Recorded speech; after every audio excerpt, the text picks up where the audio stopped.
Breaking news, it's happening.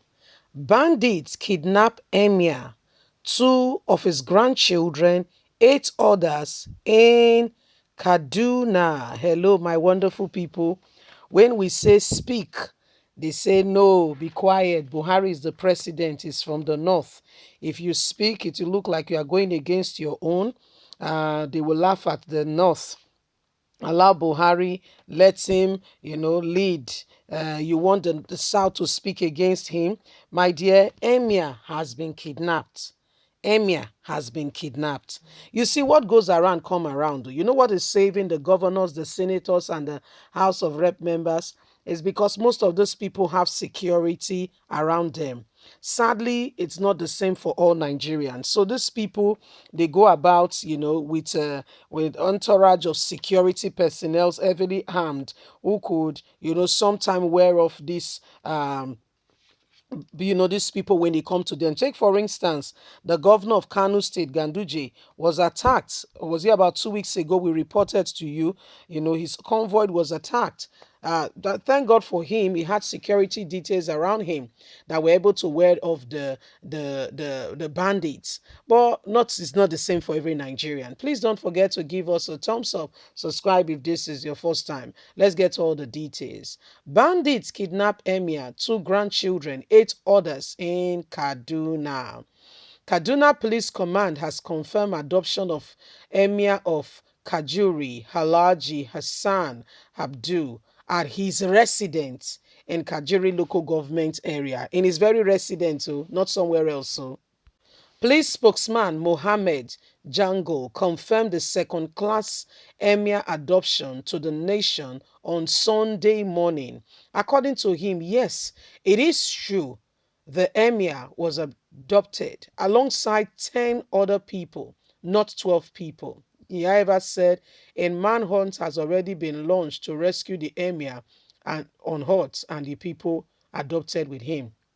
A source close to the emir told the nation the bandits stormed the emir's residence around 12 a.m. on Sunday, shooting sporadically. The bandits were reported to have whisked away 12 people, including family members and aides of the emir, including children and women. Another source said three women, two of the emir's grandchildren, and three of his aides were among those kidnapped. It was learned the incident occurred less than 24 hours after the emir summoned a security meeting where he hinted a plot to kidnap him to the very security people that came, asking them to beef up security. Before you could say anything, around midnight. The adoption took place, where the bandits came, shooting sporadically, took him away, his grandchildren, women, and aides found in the palace.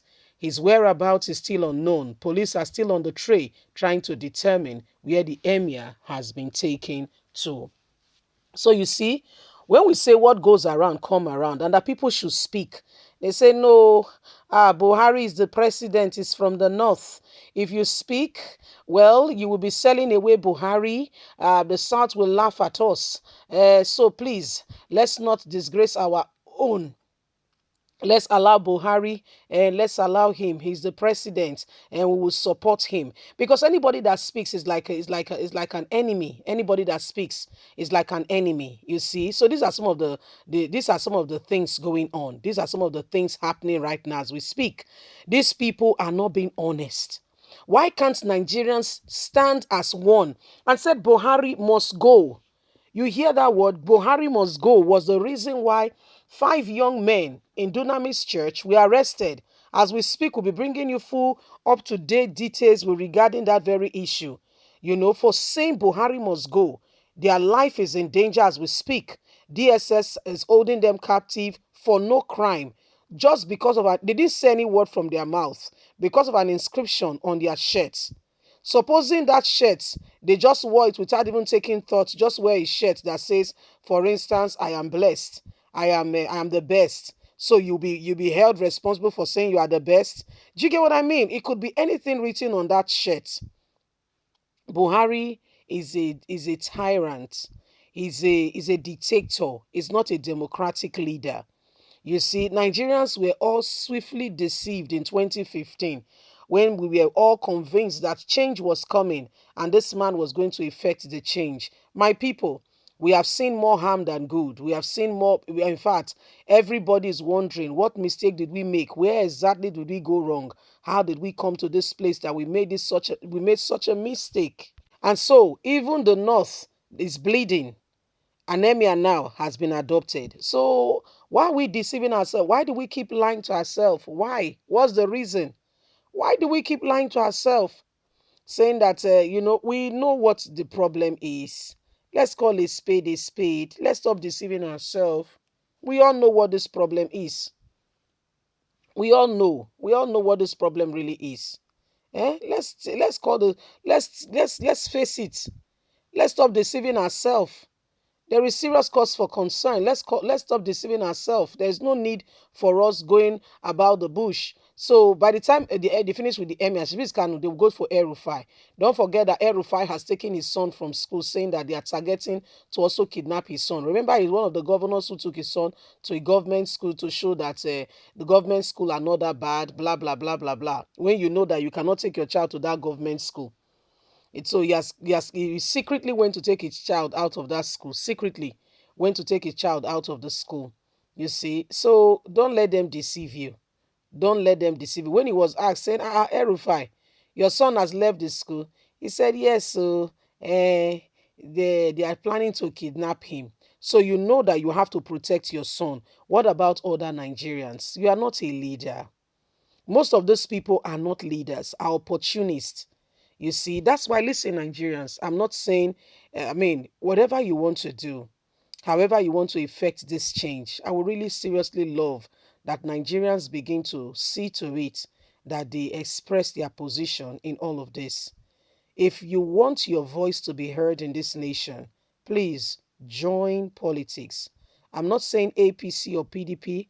If Nigeria remains as one and we want our voices to be heard, we want change, we must effect that change. We must stand up for that change. Standing up for that change means me and you joining politics so that when the rules, when things are being talked about that will depend, that will, concern you and I, we can say, no, this is not acceptable. We can stand our ground. If we don't do that, we will be by the side talking. It will make no sense. I'm just telling you. I know some of you might not like what I'm saying, but if you want to make an effective change, you have to be in the corridor of power to effect change.